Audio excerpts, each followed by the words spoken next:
네, 오늘날 믿는 사람들이 이제 이 땅에 사는 거에 대해서 많이 힘들어하죠. 그리고 우리나라를 헬조선이라고 할 만큼 이제 이 땅에 사는 걸 힘들어하는데요.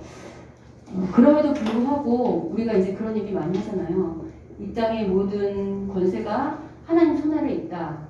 그리고 이 세상의 모든 질서도 하나님 아래 있다. 이런 말씀들을 하는데 그게 어떻게 연결되는가에 대해서 우리가 그냥 어렴풋이 아는데 그것이 어떻게 이 타락한 질서 속에서도 하나님이 일하시고 간섭하시는지, 아니 뜻대로 세상을 보면 정말 악한 대로만 흘러가는데 왜 이것이 하나님의 간섭이라고 말하는지 라는 의문이 들 수 있는데요. 오늘 본문은 이러한 것들에 답을 주는 것 같습니다. 자, 우리가 지난주까지 그 예수님을 잡아 죽이려고 하는 종교 지도자들의 모습을 보았어요. 그래서 그 예수님의 권위에 도전하고 또 예수님에게 대적하는 자들에게 예수님은 지난주에 포도원 그 농부 비유와 포도원 농부와 악한 종의 비유로 그들을 깨우치는 말씀을 하셨죠. 물론 그 비유는 하나님에게 그 신실하지 못한 그 농부들을 심판하는 그런 메시지였기 때문에 결국은 이스라엘 종교 지도자들이나 혹은 이스라엘에 신실하지 못한 자들이 멸망을 선포하는 메시지였어요. 그런데 제가 지난주에 말씀드렸던 것처럼 예수님이 그런 심판을 말씀하시는 것이 정말 그들을 심판하시기 위함이라고 했나요? 아니면 그런 심판의 메시지를 듣고 돌이키기를 원하시려고 했나요? 예, 회개, 즉 돌이키기를 원하셨다고 했어요. 그런데 그들의 반응이 어떠했냐면 그렇게 예수님의 심판의 말씀을 듣고 돌이키길 바라시는 하나님의 그 뜻하고 다르게 그들이 어떠한지, 어떤 반응을 보였는지가 오늘 19절에 등장합니다. 오늘 보면 20절 19절을 보시면, 자, 한번 우리 다 같이 읽어보겠습니다. 읽겠습니다. 시작. 서기관들과 제사장들이 예수의 이 비유는 자기들을 가리켜 말씀하신 줄 알고 즉시 잡혔다. 백성을 두려워하더라. 지금 보시면 그 비유가 자기들을 가리켜 말하는 걸 알았어요. 그죠? 서기관들과 대제사장들이. 근데 회개는커녕 어떻게 하죠? 예수님을 즉시 잡고 하자 하되 뭐가 두려워요? 백성들이. 왜냐하면 당시 예수님의 말씀 그 가르치심과 또 경고 주심 그 밖에 여러 가지 사역들 이런 것들은 백성들이 임금 삼으려고 할 정도로 예수님의 인기는 하늘에 치솟았죠. 그래서 그런 것들을 아는 종교 지도자들은 함부로 예수님을 죽일 수가 없었어요. 근데 이제 어떤 일이 발생하냐면 여러분 지금 이들이 예수님을 어떻게든 죽이고 싶은 거잖아요. 그러니까 말하자면 악한 죄를 도모하는 거죠. 여러분 죄의 무서움이 뭐냐면 죄는 가장 먼저 죄 짓는 게 잘못됐다는 걸 누가 알까요? 네, 본인 스스로가 가장 알아요. 그래서 죄의 가장 무서움이 일단 남에게 처벌받기 전에 스스로의 죄책감이라는 거잖아요. 근데 이게 죄라는 걸 알기 때문에 죄를 드러내놓고 지을까요? 아니면 대부분 숨기려 하고 은밀히 하려 할까요? 그래하고 은밀히 하려고 하죠. 실제로 오늘 본문에서도 아주 재미있는 건 뭐냐면 여러분 지금 대제사장들이나 서기관들은 성전에서 활동해야 하는 종교 지도자들이죠. 그러면 그들은 누구보다 어떤 일을 행할 때 드러내놓고 또 당당하게 활보해야 되잖아요. 그렇게 해야 되죠. 근데 이들이 죄를 짓고자 하니까 이렇게 드러나서 일해야 되는 사람들, 양지에 있어야 하는 사람들이 어떻게 뒤로 빠지고 숨고 음지로 들어가는지가 잘 나타나 있는데 20절 보세요. 20절 보면 이에 그들이 뭐하고 있어요? 네, 당당히 보는 게 아니라 숨어서 보고 있어요. 그죠? 네. 그리고 예수를 총독의 다스림과 권세 아래 넘기려 하려 한대요. 그럼 여기서 말하는 총독의 다스림과 권세는 어디의 총독과 어디의 권세를 말하는 걸까요? 그렇죠. 로마의 총독과 권세 아래 넘기려 하기 위해서 누구를 보내냐면 네, 정탐들을 보내는데 가짜 청중들을 보내는데 그 사람들을 어떻게 위장시키냐면 아주 신실한 청중인 것처럼 예수님에게 침투시킨다는 거예요. 근데 그들을 침투시키는 목적이 뭐냐면 예수의 말을 책잡으려고, 그러니까 예수님을 올무에 빠뜨리게 하기 위해서 가짜 청중들을 보내요. 근데 여기서 우리가 뭘 할 수 있냐면 여러분 당시 유대인들 입장에서 가장 큰 하나님의 원수 혹은 하나님의 대적자는 누구일까요? 예수님 당시에 이스라엘 입장에서는 누가 가장 큰 대적자야 원수일까요? 네, 여러분 지금 이스라엘 백성은 오직 하나님만 섬겨야 되잖아요. 그리고 하나님의 통치만 받아야 되죠. 근데 예수님의 당시는 지금 어떤 상황이에요? 아니 여러분이 이 그림이 없으면 신약 성경을 아무리 100번 아니라 1000번을 읽어도 이해할 수 없어요. 제 얘기가 어려운가요? 여러분 다시 설명해 볼게요. 예수님 당시에 이스라엘 입장에서 가장 큰 원수는 누구겠냐고요. 원래 이스라엘은 하나님의 통치만 받아야 되잖아요. 그런데 이스라엘 입장에서 자기를 가장 괴롭히는, 지금 이스라엘 백성을 가장 괴롭히고 하나님의 원수로 등극하는 건 누굴까요? 로마죠, 로마. 여러분 지금 이스라엘은 원래 하나님의 통치를 받아야 되는데 누구의 통치를 받고 있어요? 로마의 그리고 로마의 황제가 자기가 신이라고 하고 있잖아요. 네. 자기를 주라고 하고. 여러분 여기 신약에 보면 예수는 주, 예수는 그리스도, 예수는 주 하는 키리오스 나오잖아요. 왜 신약 성경의 저자들이 예수를 주라고 했는 줄 아세요? 그거는 예수님 당시에 그 주라는 말을 오직 황제한테만 쓸 수 있었어요. 그러니까 로마 황제는 내가 진짜 임금이야, 내가 주야 라고 말할 때 이스라엘의 그 신실한 예수님의 제자들은 아니야, 진짜 우리의 주는 예수님이야 라고 말하기 위해서 이렇게 쓴 거란 말이에요. 우린 너무 익숙하기 때문에 그렇지만 그 당시에 주라고 쓰는 건 자기 목숨을 내놓고 쓰는 거라고. 황제에게 반역이에요. 그러니까 이스라엘 입장에서 가장 이스라엘을 압제하고 하나님만 섬기는데 로마는 누구를 섬기라고 그래요? 여러분 이스라엘 백성에서는 하나님만 섬겨야 되는데 로마는 누구를 섬기라고 그래요? 로마의 황제. 그 로마를 섬기라고 하잖아요. 황제를. 그러니까 이런 측면에서 가장 왼수는 로마라고요. 그러면 유대 종교자들에게도 가장 원수는 누구겠어요? 로마예요. 근데 여러분 오늘 보세요. 지금 지도자들이 어떻게 하고 있냐면 예수님을 모르는, 그러니까 예수님을 안 섬기는 거는 고사하고라도 예수님을 죽이려고 누구의 힘을 빌리려고 하고 있어요? 네, 로마 총독의 힘을, 그러니까 가장 자신들의 왼수가 되는 로마의 힘을 빌리려고 하는 거 보이세요? 이건 마치 뭐랑 똑같냐면, 여러분 예수님 당시 바리새인들과 대제사장들은 왜 예수님을 죽이려고 했을까요? 여러분 그들이 처음부터 예수님을 죽이려고 했을까요? 처음에 예수님이 등장했을 때는 지켜봤어요. 우리도 누가 어떤 사람이 오면 지켜보잖아요.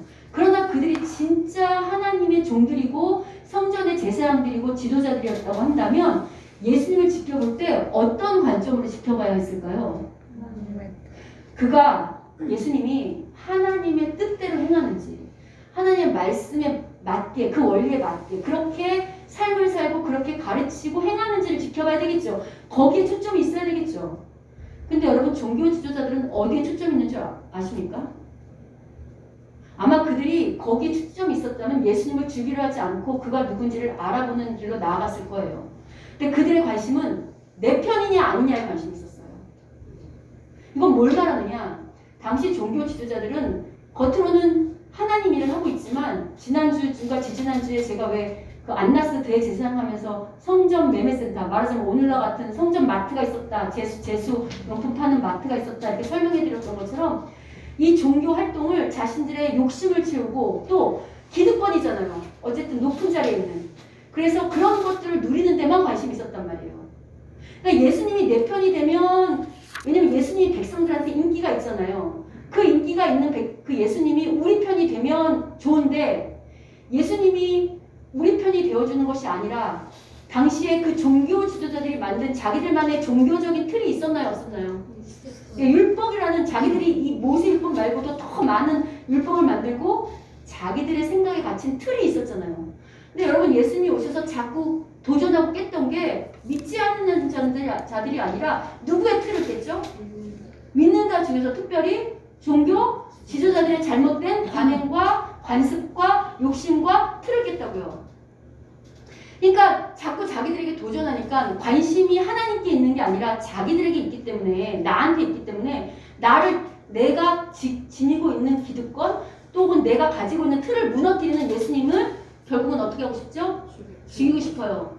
근데 예수님이 혐의점을 찾으려고 지난주에도 빌라도가 말했던 것처럼 예수님에게 뚜렷한 제목이 있어요, 없어요? 없어요. 게다가 백성들에게 인기는 높아요. 그러니까 오늘 이 종교 지도자들은 어떡하냐면 예수님을 죽이고 싶은데 자기들이 드러내놓고 죽이고 있을 수는 없으니까 지금 누구의 힘을 빌려서 죽이고 싶어요? 가장 자기들의 원수인, 말하자면 하나님의 대적자인 로마의 힘을 빌어서 지금 죽이고자 하는 거예요. 이건 마치 뭐랑 똑같냐면요. 여러분 우리 일제시대에 우리 민족의 가장 큰 원수는 일본이잖아요. 그러나 그 우리 같은 동족 중에서도 자기 욕심을 챙기기 위해서 혹은 자기 권리를 어떤 걸 누리기 위해서 자기 유익을 위해서 일본의 힘을 빌려서 그 이익을 취하는 자들이 있나요? 없나요? 있었죠. 그거랑 같은 맥락이라고 보시면 돼요. 그래서 이제 그들이 올무를 놓는데 지금 21절, 22절을 우리 읽을 건데 먼저 21절을 한번 읽어보시겠습니다. 21절 읽어보세요. 시작. 그들이 물어이르되 선생님이여 우리가 아니 당신은 바로 말씀하시고 가르치시며 사람을 외모로 취하지 아니하시고 오직 진리로서 하나님의 도를 가르치시나요? 일단 아주 신실한 청중인 척하면서 예수님을 찬양하죠. 그러나 진짜 그들의 목적은 따로 있었어요. 그 다음 질문을 가지고 올무를 놓는데 어떤 질문인가? 22절 보겠습니다. 읽겠습니다. 시작. 우리가 가이사에게 세를 바치는 것이 옳으니까 옳지 않으니까 하니. 지금 이 사람들이 예수님을 잡으려고 올무를 던진 질문은 뭐냐면 바로 세금 문제였어요. 이 세금 문제가 왜 이제 문제가 되는지를 제가 지금부터 설명해 드리려고 하는데요. 일단 당시에 어쨌든 로마의 식민지잖아요. 그래서 유대인들은 기본적으로 아주 기본적으로 특히 예전에 이제 남자들에게만 그 인구 조사를 했으니까 남자 성인은 반드시 1년에 한 데나리온이면 오늘로 치면 일당이에요. 그러니까 적게는 15만 원에서 한 20만 원 선. 근데 일당인데 그거를 1년에 한 명당 꼭 내야 했어요. 근데 이게 만약에 내 가족에 이런 성인이 3명 정도 있으면 얼마를 내야 되는 거죠, 1년에? 한 50에서 뭐 40에서 60만 원 정도를 내야 했어요. 근데 이 정도 세금으로 끝나는 게 아니고, 학자들마다 다 계산이 다른데, 이건 이제 기본적으로 내야 하는 세고, 그 밖에 여러 가지를 추정해서 과세를 했다고 해요. 근데 이제 어느 학자는 그 로마가 얼마만큼 세금을 걷어갔냐면, 당시 소득의 40%까지도 걷어갔다고 이야기하는 학자도 있어요. 그러니까 이제 우리가 좀 견해가 다르긴 하지만. 근데 어쨌든 여러분 소득의 40%가 아니더라도 일단 그에 근접하는 세금을 낸다는 것이 무거운 징수 금액일까요? 그렇지 않을까요? 무겁죠. 특별히 가난한 자에게는 상당히 무거울 거예요. 근데 이 세금의 문제는 단순히 무거운 징수다라는 차원이 아니고요. 뭐랑 관련이 돼 있었냐면 종교랑 관련돼 있었어요. 왜 종교랑 관련돼 있냐면 여러분 이스라엘은 오직 누구만 섬기게 돼 있죠? 하나님만 섬기게 돼 있어요. 그런데 앞서도 제가 설명해 드렸던 것처럼 로마는 당시에 진짜 신은 로마 황제가 곧 신이다 이렇게 설명을 했고 그래서 이들이 그 어떤 쓰는 그런 동전에는 어떤 일이 있었냐면 우리 잠깐 볼 거지만 우리 아까 카페 그 그림 좀 잠깐 볼게요.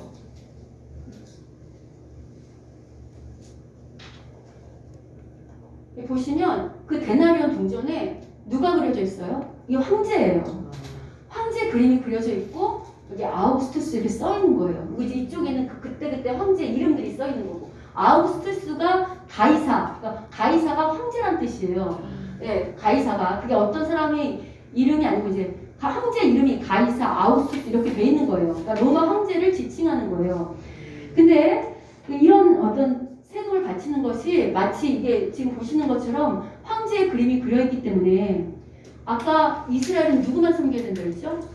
하나님만 섬겨야 되는데 그리고 율법에 하나님 앞에 헌금하고 하나님께 돌려드리고 하나님께 바치게 돼 있는데 이게 만약에 이 세금, 이 돈을 가지고 로마에게 세금을 내면 누구에게 바치는 꼴이 돼요? 로마의 황제에게 바치는 꼴이 되는 거예요. 그러니까 이게 어떤 논란이 있었냐면 마치 하나님도 섬기고 우상도 섬기는 그런 논쟁이 좀 있었어요. 그러나 이제 그 당시 유대 종교 지도부가 사내들인 공회인데 그 공회에서는 그래도 이 로마가 성전을 좀 보호해주고 하기 때문에 타협해서 로마에게 성전세를 내는 것을 어느 정도 허용하고 있었어요. 그러니까 세금을 내긴 내지만 여전히 밑에 그들의 영혼 밑에는 이것이 과연 옳으냐 옳지 않으냐 하는 논란이 늘 있었던 거죠. 우리도 이 세상 살면서 질문이 되는 부분들이 있잖아요. 이것이 하나님의 뜻일까 아닐까 하고 애매한 것처럼 당시에 이 세금을 바치는 문제는 이것이 하나님 보시기에 옳으냐 이것을 이게 우상 숭배냐 그렇지 않느냐에 대한 논쟁들이 있었다고요. 어쩔 수 없이 로마의 압제 가운데 타협하여 세금을 내고는 있었지만 그것이 타협은 아닐까라는 고민들을 하고 있던 문제예요. 지금 그 문제를 갖고 온 거죠. 그런데 만약에 여러분 보세요. 지금 이들이 왜 이게 올무가 되냐면 22절 보세요. 우리가 가이사에게 세를 바치는 것이 옳으니까 옳지 않으니까 물었잖아요. 그럼 만약에 예수님께서 가이사에게 세금을 바치는 게 옳다라고 말하면 어떤 일이 일어날까요? 예수님은 이 땅에 오셔서 하나님만 섬겨야 된다를 다시 외치셨고 그리고 당신이 하나님의 아들이라고 했고 그리고 당신은 자기 백성을 위해서 왔다고 말씀하셨잖아요. 근데 만약에 세금을 받는 게 옳다 그러면 마치 누구를 배신하는 것 같아요. 네, 하나님을 배신하는 것 같을 뿐만 아니라 이스라엘 백성들은 메시아가 지금 예수님이 당신이 메시아라고 하는 거잖아요. 그럼 메시아가 오면 이 로마의 압제나 이런 로마의 힘이 자기들을 꺼내줄 거라고 생각했는데 세금을 바쳐라. 그러면 어디에 굴복하게 하는 것 같아요. 오히려 로마에 굴복하게 하는 것 같으니 백성들 입장에서 만약 예수님이 바쳐라. 바치는 게 옳다. 그러면 그동안 하신 사역이나 그 말씀하고 위배되는 것처럼 그래서 백성들에게 오히려 백성들이 들고 일어나는 이런 사태가 벌어지겠죠. 반대로 가이사에게 세금을 바치는 게 옳지 않다. 그러니까 로마에게 세금 바치지 말아라. 이러면 어떤 공격이 또 들어올까요? 그렇지. 로마가 가만히 있지 않겠죠. 로마가 지금 반란죄다. 저건 반역죄다. 라고 가만히 있지 않겠죠. 실제로 나중에 여러분 누가복음 23장 2절을 보시면 잠깐 볼게요. 누가복음 23장 2절을 보시면 여기 한번 읽어보겠습니다. 읽겠습니다. 시작. 우리가 다 일어나 예수를 빌라도에게 끌고 가서 고발하여 이르되 우리가 이 사람을 보내 우리 백성을 미혹하고 가이사에게 세금 바치는 것을 금하며 자칭한 그리스도라 하다오이다 하니. 물론 예수님은 세금 바치지 말라고 하시진 않았어요. 그런데 이거를 올무로 잡아서 고발하는 거 보이세요? 이게 왜 가능했냐면 종교 지도자들은 예측을 한 거예요. 어떻게 예측했냐면 예수님은 어쨌든 당신이 하나님의 아들이라고 하고 그리고 또 이스라엘 백성을 위해서 왔다고 하니까 또 메시아라고 하니까 적어도 로마에게 세금 바치지 말라고 할 거라고 생각을 한 거예요. 그러면 그것이 로마에게 고발할 빌미가 되잖아요. 앞서서 우리가 20절에 예수를 총독의 다스림과 권세 아래 그래서 그런 것들을 빌미로 잡아서 실제로 고발하는 거 보이시죠? 물론 이건 거짓 고발이에요. 진실을 왜곡한. 왜냐하면 오늘 본문을 보시면 예수님은 바치지 말라고 말씀하시지 않으셨어요. 이렇게 지금 진퇴양난 이렇게도 이 질문에 답을 해도 어렵고 저 질문 이렇게 대답을 해도 어려운 이런 난제에 여러분 예수님은 하나님이시잖아요. 하나님이 우리 속마음 아실까 모르실까요? 그래서 여러분 23절 보세요. 오늘 본문 23절을 보시면 예수께서 뭐를 아시고 그 관계가 뭐냐면 음모와 악함을 아시고 어떻게 대처하시냐면 일단 우리가 먼저 읽을게요. 24절, 25절을 읽도록 하겠습니다. 자, 읽겠습니다. 시작. 행하려 나를 내게 보이라. 누구의 형상과 글이 여기 있느냐. 대답하되 가이사의 것이니라. 이르시되 그런즉 가이사의 것은 가이사에게 하나님의 것은 하나님께 바치라 하시니. 전혀 예상치 못한 답을 하시는데 뭐라고 말씀하시냐면 가이사의 것은 가이사에게 하나님의 것은 하나님께 바치라고 말씀하세요. 그런데 이렇게 말씀하시는 근거가 바로 뭐였냐면 아까 여러분이 읽은 24절이에요. 예수님이 그냥 무조건 대답하지 않으시고 데나리온 하나를 갖고 오라고 하셨어요. 그러면서 데나리온에 우리가 아까 이 영상을 통해서 본 것처럼 그 데나리온에는 누구의 형상이 그려 있었죠? 로마의 황제 가이사. 그리고 또 누구의 글이 있었냐면 로마 황제의 글이 있었어요. 그러니까 이 동전 당시 쓰는 이 화폐에 그려있는 주인에게 주라는 거예요. 그러면 이게 단순히 하나님 섬기지 말고 로마를 섬기라는 말이냐라고 질문할 수 있겠죠. 이건 어떤 의미냐면 이런 의미예요. 여러분 이거를 잘 생각해 보시면 우리가 그래서 구약을 잘 알아야 되는데 여러분 원래 하나님이 처음부터 이스라엘을 로마에 통치해 두셨나요?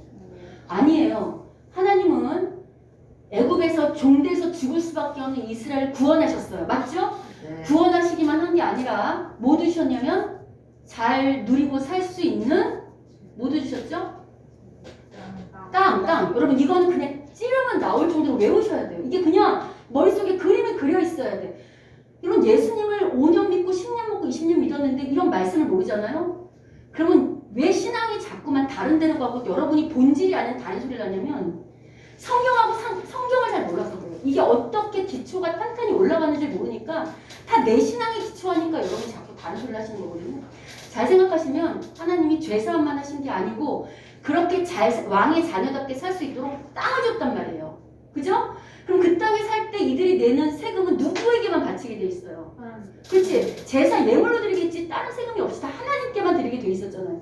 원래는 그게 원칙이었어요. 근데 그때 하나님이 뭐라고 약속하셨냐면 너희가 내 말에 순종하고 내 언약을 잘 지키고 내 원리대로 살기만 하면 이 땅이 포도열매, 송이열매, 젖과 꿀이 흐르는 그런 축복의 땅이 될 거라고 약속하셨어요. 그 약속만 하시지 않고 반대로 무슨 약속도 하셨냐면 그러나 너희들이 나의 원리대로 내 말대로 순종하지 않고 내 방식과 원리대로 살지 않고 불순종하게 되면 땅이 너희를 어떻게 하냐면 소외될 거라고 했어. 그리고 이방인이 너희를 다 짓밟을 거라고. 그러니까 여러분 원래는 하나님의 통치만 받고 잘 살게 돼 있는데 지금 로마의 통치를 받게 된 것, 이방인의 압제를 받게 된 것이 하나님 탓이에요? 아니면 이스라엘 그들의 죄 탓이에요? 그렇죠? 그들의 조상들의 죄뿐만 아니라 그들을 인도했던 종교 지도자들이나 왕이나 모든 지도자들의 탓이에요. 그러니까 지금 예수님은 그 책임을 너희들이 지금 지라는 거예요. 로마의 압제를 받을 수밖에 없었던 그 책임을 마땅히 지금 져야 되는 것이다. 이 책임이 말을 하는 나에게 있는 것이 아니라 너희들이 자초한 결과이니 그것에 책임을 지라고 말씀하시는 거예요. 그럼 이렇게 말씀드리면 여러분 이렇게 생각할 수 있어요. 그러면 한번 죄지면 더 이상 하나님의 통치와 간섭은 없는 거냐? 그 책임은 고스란히 우리한테 다 떠넘기는 거냐? 그럼 로마의 압제 가운데도 하나님의 은혜와 통치는 없는 거냐? 라고 질문할 수 있겠죠. 여러분 이스라엘이 죄 때문에 범죄해서 지금 이방인 통치를 받고 있지만 그래서 보이기는 이방인의 통치를 받고 있는 것 같지만 그래서 여러 가지 어려움과 압제와 환난 가운데 있지만 그렇다고 하나님의 통치와 간섭이 없을까요?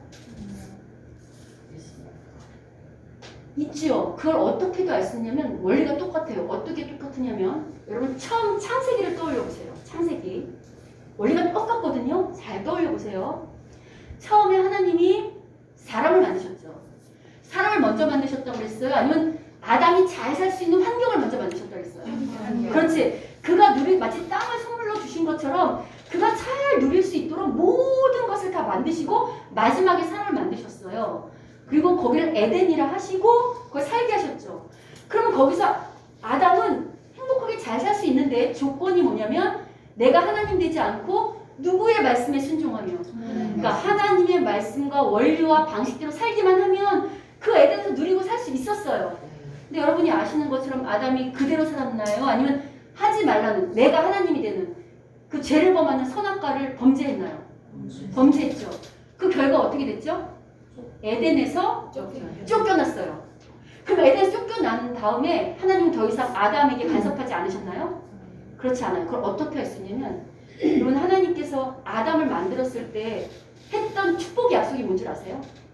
여러분 이거는 외워야 돼. 제가 말하는 창세기 1장부터 11장은 여러분 자동차에서 가장 중요한 부분이 어딜까요? 엔진이죠.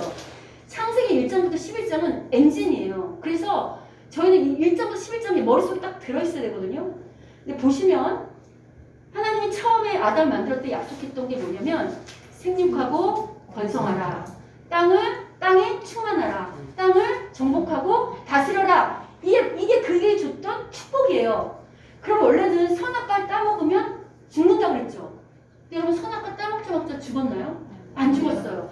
안 죽었을 뿐만 아니라 여러분 창세기 4장을 열어보시면 여러분 열어보세요. 오후에는 잠깐 열어보세요. 눈으로 확인해요. 4장을 잠깐 열어보세요. 창세기 4장 눈으로 확인하는 게 좋겠어요. 5쪽에 있어요. 4장을 보시면 그들이 지금 에덴에서 쫓겨났죠. 쫓겨나자마자 제일 먼저 등장하는 구절이 뭐냐면 1절인데 4장 1절 다 찾으셨나요?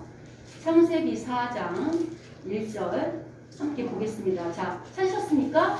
네, 읽어보겠습니다. 시작. 아담이 그의 아내 하와와 동침하되 하와가 임신하여 가인을 낳고 이르되 내가 너를 보내려 동남을 지금 쫓겨나자마자 가장 먼저 성경이 기록하는 게 뭐냐면 아담과 그의 하와가 뭐를 낳았대요? 아이를 낳았대. 아이.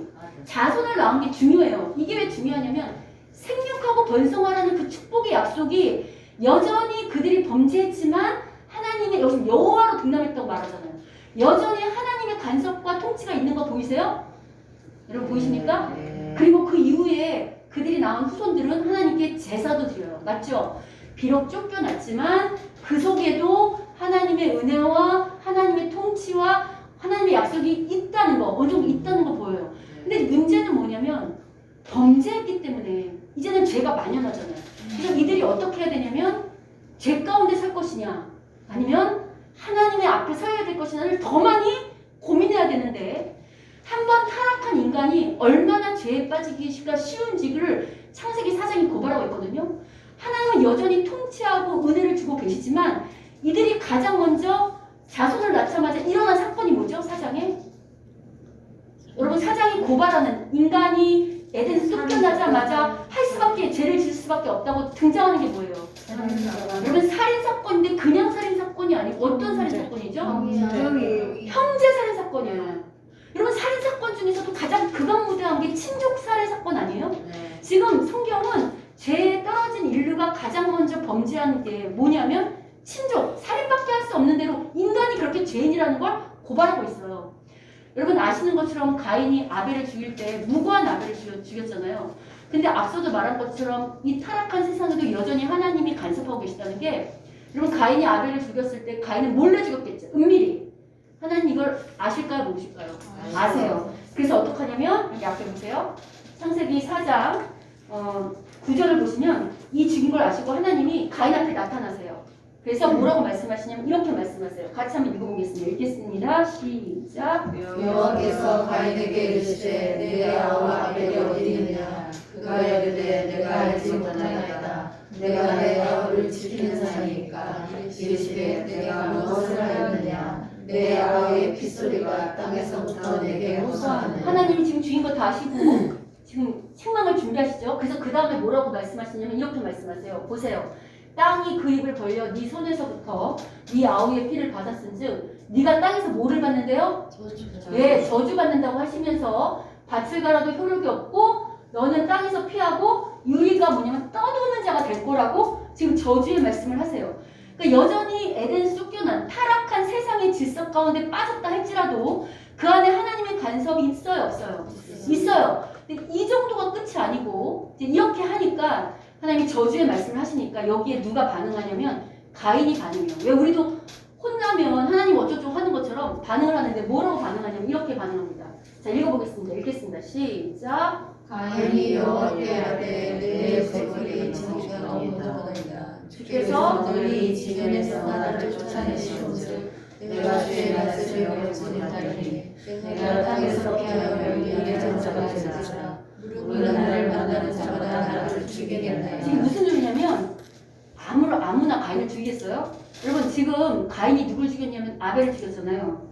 그러면 성경이 자세히 나타나지는 않았지만 이게 나이가 언제인지 모르겠지만 아벨의 가족이나 아벨의 친족이나 아벨의 친구들이나 아벨의 그 가까운 사람도 있을까요? 없을까요? 있습니다.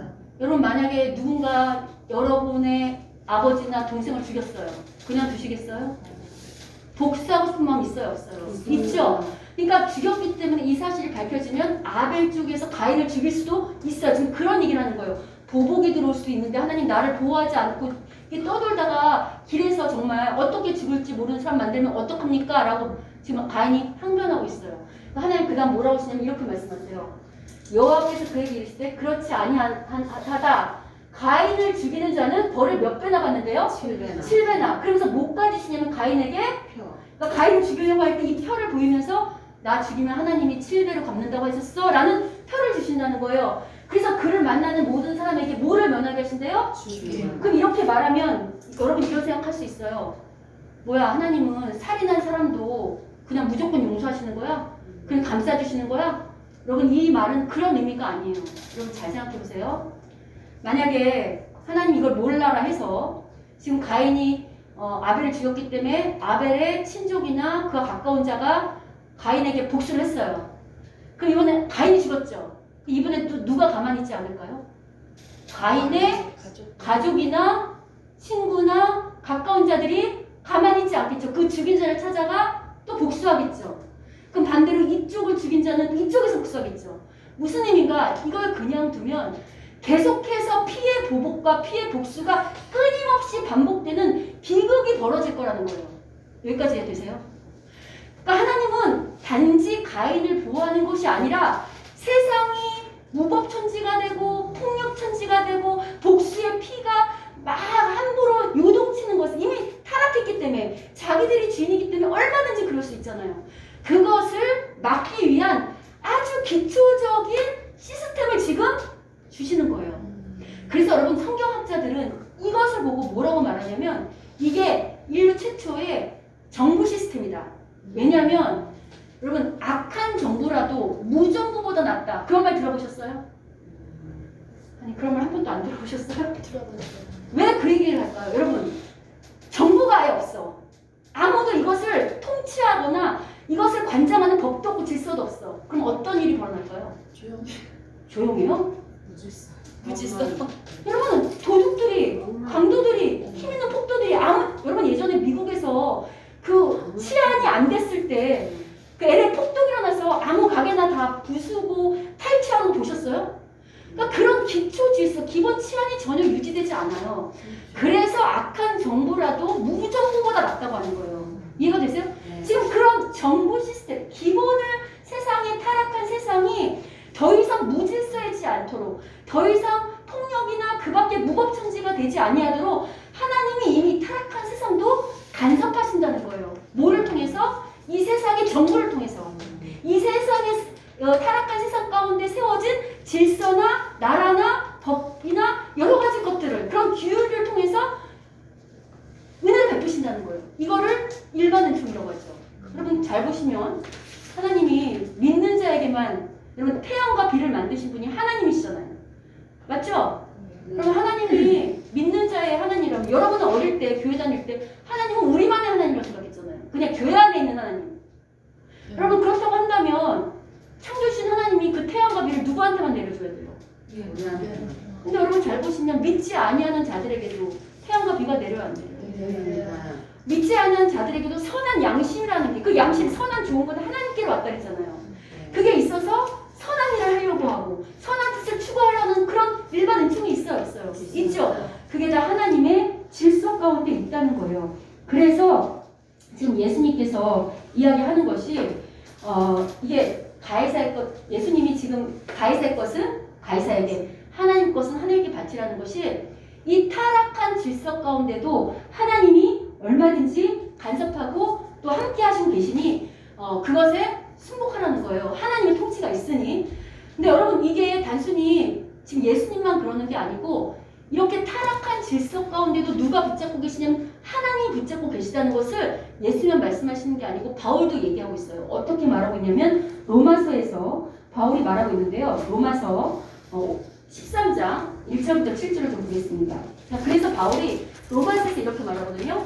자, 우리 제가 한번 읽어볼게요. 각 사람은 위에 있는 권세들에게 복종하라. 권세는 하나님으로부터 나지 않으면 없나니 모든 권세는 다 누가 정하신 거래요? 왜 이런 얘기를 하냐면, 여러분 바울이 지금 로마서를 쓰는데 계속 언급하지만 당시 유대인뿐만 아니라 기독교인들을 가장 박해하고 괴롭혔던 게 누구죠?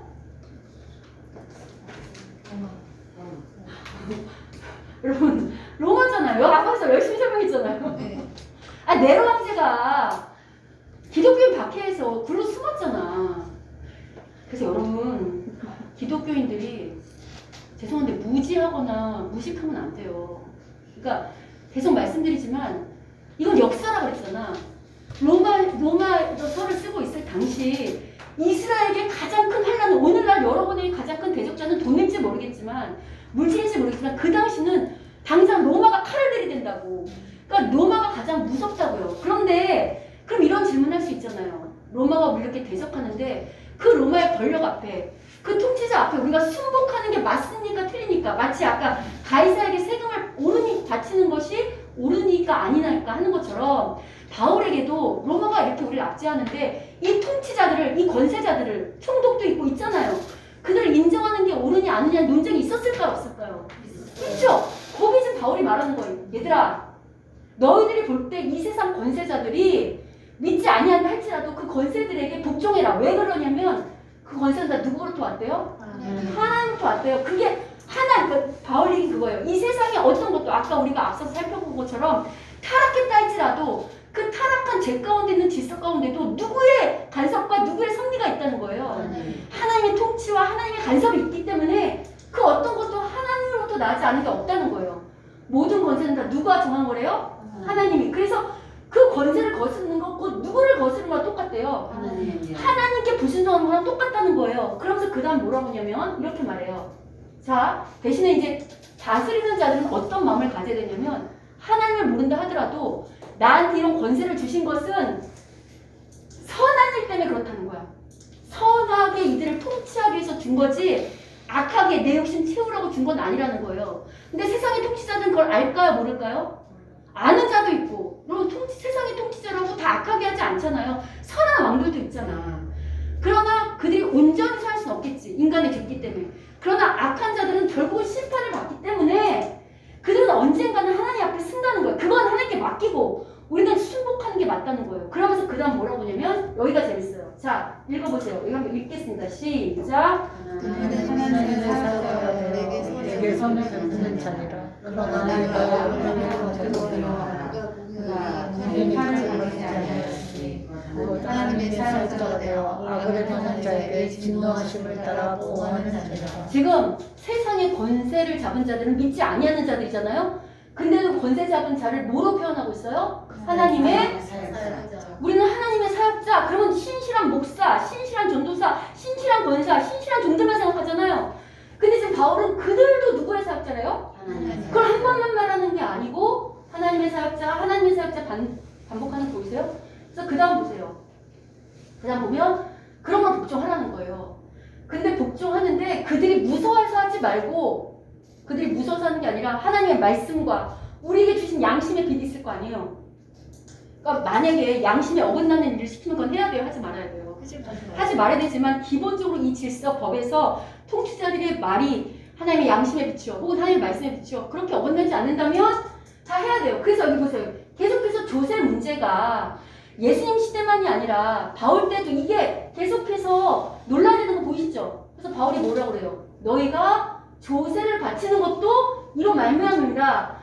그들이 이거 또 말하잖아. 아까는 하나님의 사역자라고 했는데 이제는 통치자들을 뭘로 표현해요? 하나님의 일꾼. 여러분 실제로 여러분 잘 생각해 보시면 우리가 지금도 대한민국이라는 정부 시스템 아래 있잖아요. 자, 여러분 여기 세금 내도록 되어 있죠. 우리가 이 정부에서 혜택을 받는 게 없나요? 있어요. 여러분 잘 생각해 보시면 세상이 자꾸 발전하면서 이 정부라는 것이 나날이 발전하면서 이전 시대보다 지금 우리의 인권이 점점 좋아지고 있나요? 점점 나빠지고 있나요? 좋아지죠. 예전에 교육 못 받았잖아. 예전에 의료수를 어디 받아? 지금은 돈이 없어도 기본적으로 의료수를 받잖아요. 예전에 상하수도가 어디 있었으며 도로가 어디 있었으며 학교가 어디 있었어요. 그죠? 여러분 그런 것들이 다 우리에게 복지를 주는 거잖아. 여러분 그런 거 없으면 살기 좋아요. 아무리 예수님만 믿어도 여러분 진척하는 진흙창에 있고 물을 길러 우물을 다녀하고 그럼 좋겠어요? 근데 하나님이 이 세상에 정부를 만들고 세상에 법을 만들고 그런 시스템을 만들어서 그들을 하나님의 일꾼 삼아 우리들이 그들 안에서 누리는 은혜와 혜택이 있게 하신 거 보이세요? 아멘.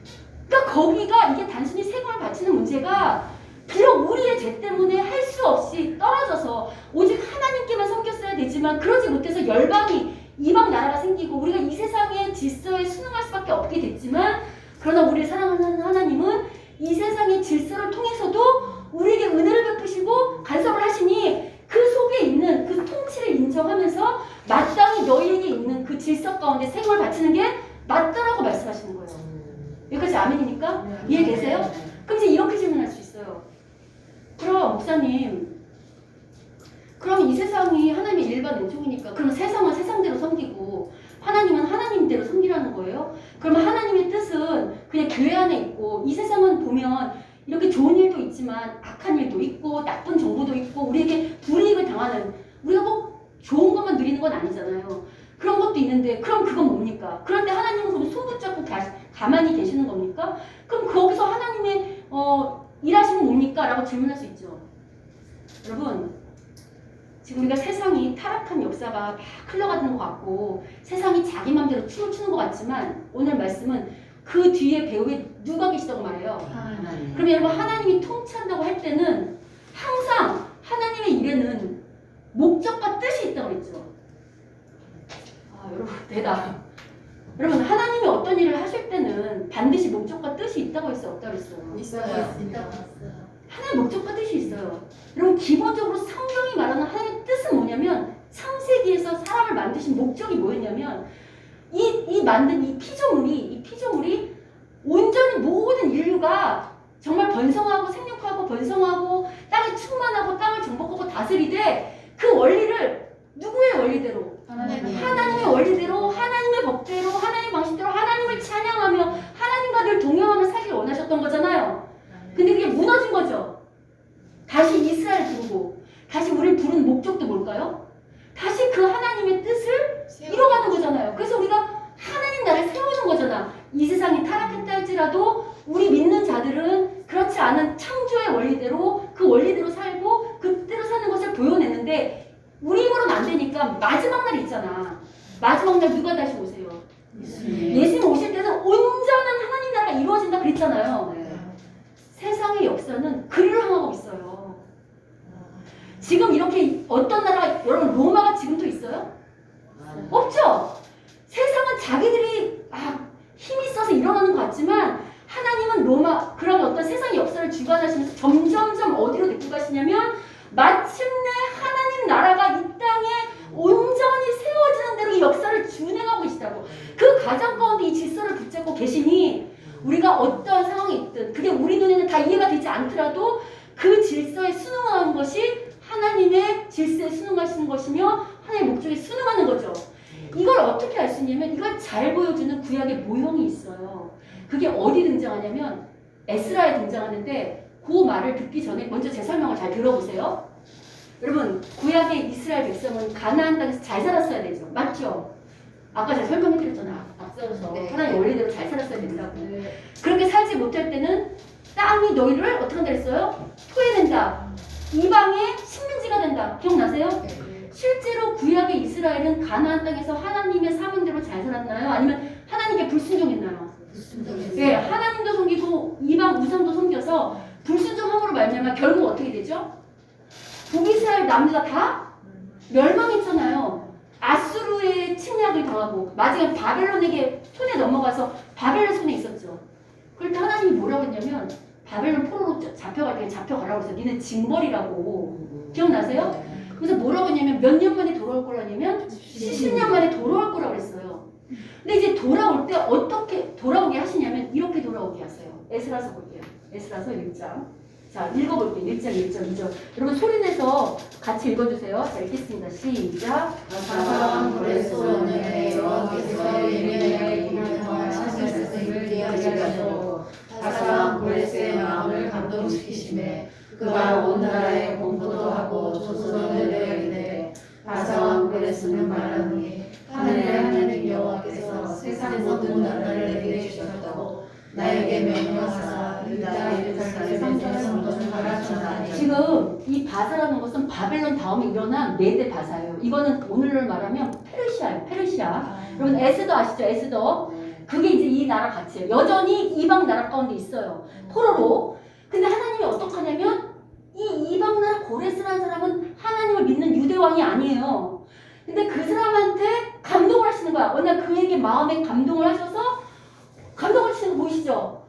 그래서 온 나라에 공포하는데 뭐라냐면 하늘의 하나님께서 이 권세를 준 게 내가 힘이 있어서 간 게 아니라 하나님이라는 신이 나한테 줬다는 걸 인정하게 만드신 후에 자신들에게 포로로 잡혀있던 이 예루살렘 포로들을 돌려보내요. 그냥 돌려보내는 게 아니라 성전을 건축한다는 건 다시 하나님과 관계 회복이잖아.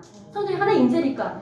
근데 돌려보내라고 하는데 그냥 야 여러분 어느 날 포로를 아니 일본이 우리를 식민지에서 놓아주려고 했으면 끝까지 붙잡으려고 했어요. 끝까지. 독립하는 게 쉬워요, 어려워요? 어려워요. 근데 지금 유다는 가만히 있는데 이스라엘 백성은 가만히 있는데 하나님께서 이방 통치자의 마음을 감동시켜서 풀어줘요. 근데 풀어만 주는 게 아니라 여러분 성전을 건축하려면 뭐가 필요하죠? 여러분 성전은 그냥 건축돼요? 벽돌이 있고 물질이 있어야 되잖아요. 그 다음 어떻게 하시냐면 그 다음 볼게요. 자 3절 4절 읽어보겠습니다. 읽겠습니다. 시작. 이스라엘 하나님은 하나님이시라. 너희에게 그의 백성된 자는 다 유다의 성전을 가서 이스라엘 하나님 여호와의 성전을 건축하라. 그는 예루살렘에 계신 하나님이시라.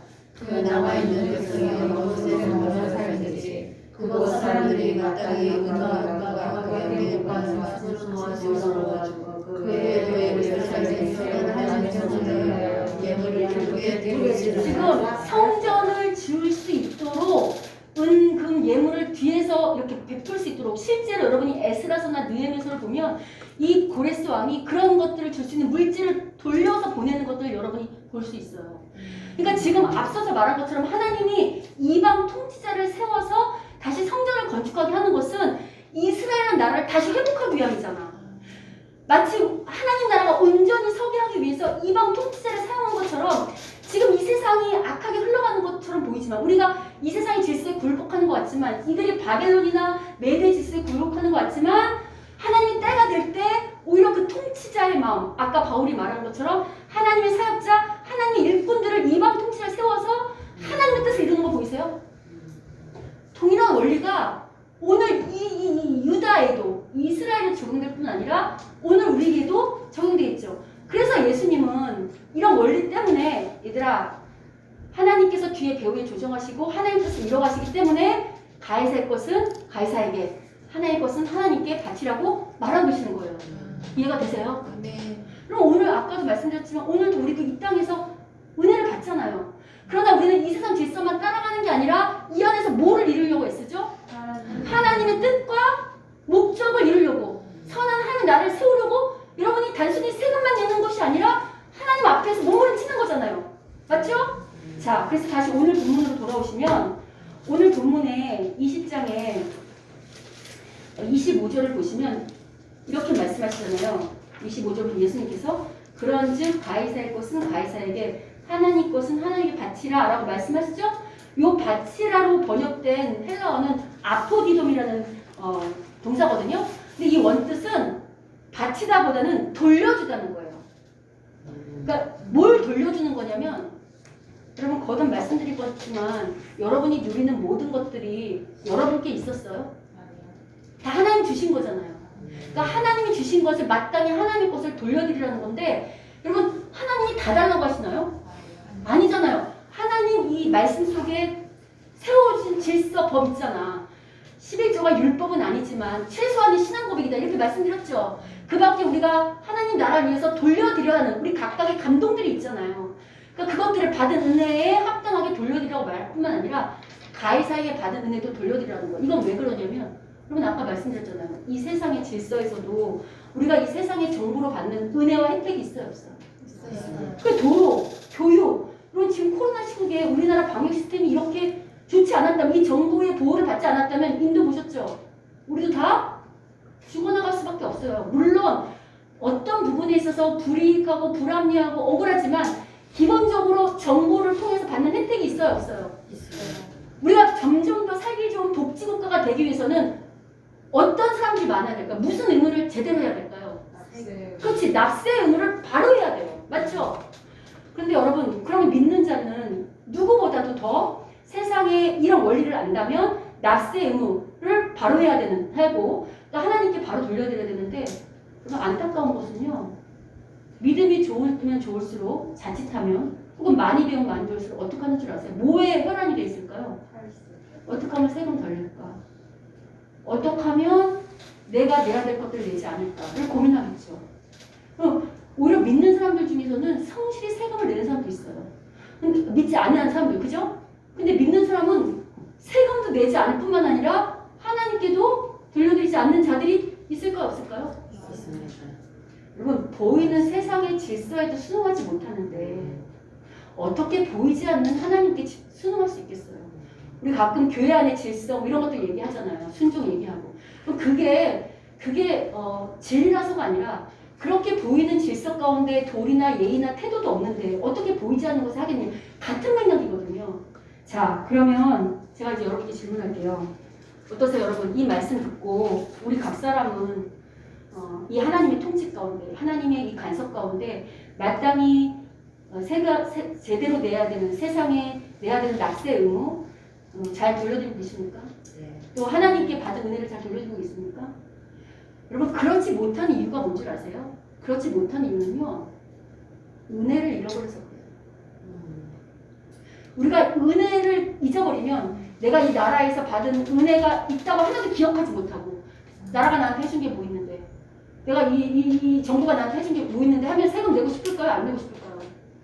그러나 지금 여러분이 아까 우리가 같이 함께 나누었던 것처럼 교육이나 의료나 그 밖에 여러 가지 공공시설들, 복지를 생각하면서 함께 잘 사는 걸 생각하고 그 은혜를 기억한다면 세금을 내는 것에 대해서 기꺼이 낼 수 있겠죠.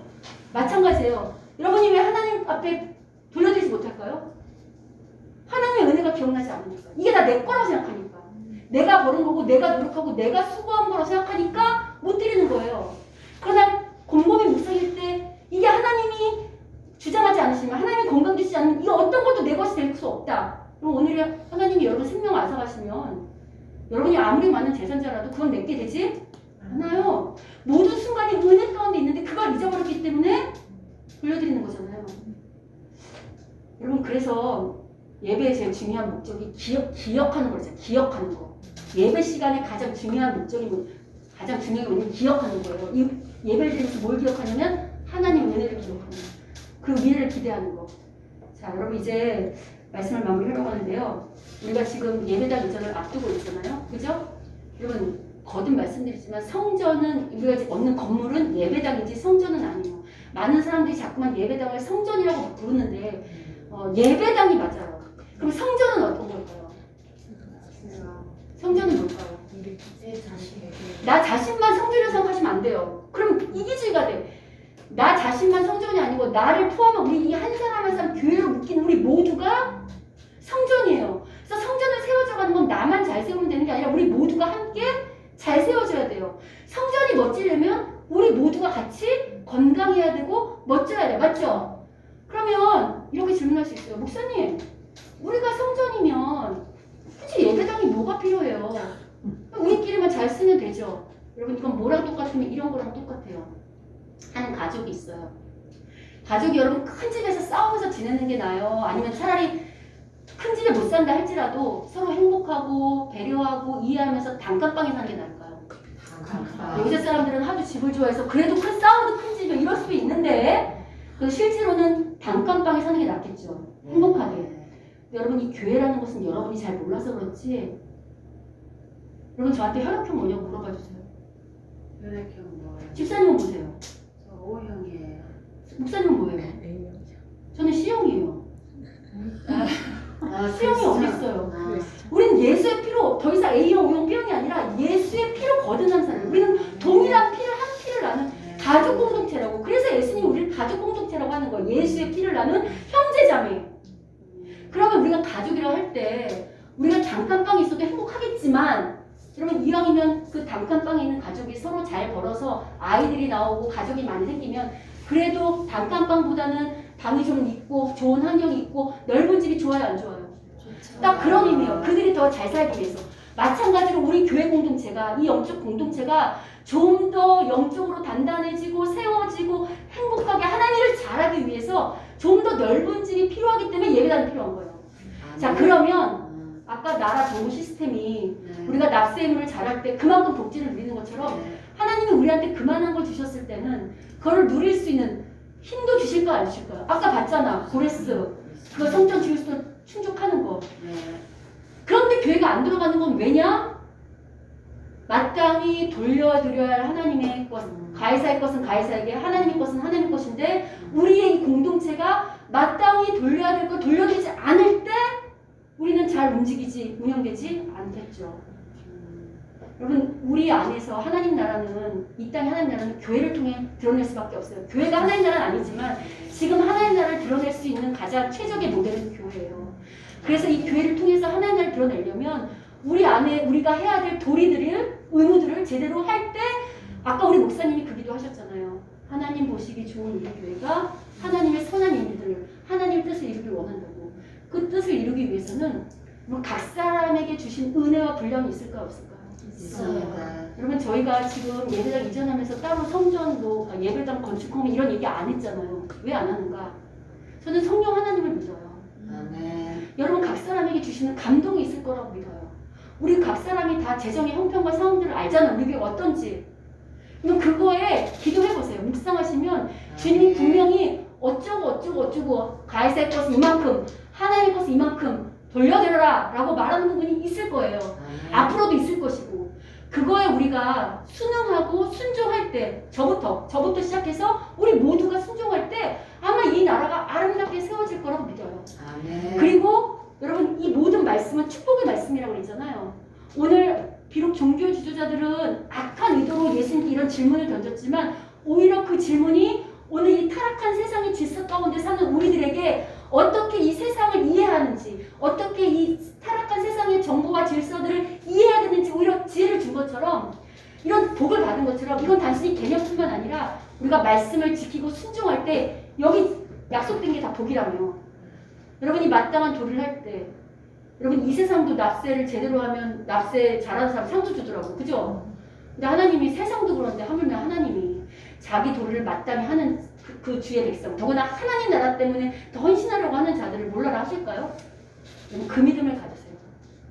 그 은혜를 기억하고 그 믿음을 가질 때만 여러분이 기꺼이 가이사의 것은 가이사에게 하나님의 것은 하나님께 돌릴 수 있는 사람들이 될 줄 믿습니다. 아멘. 그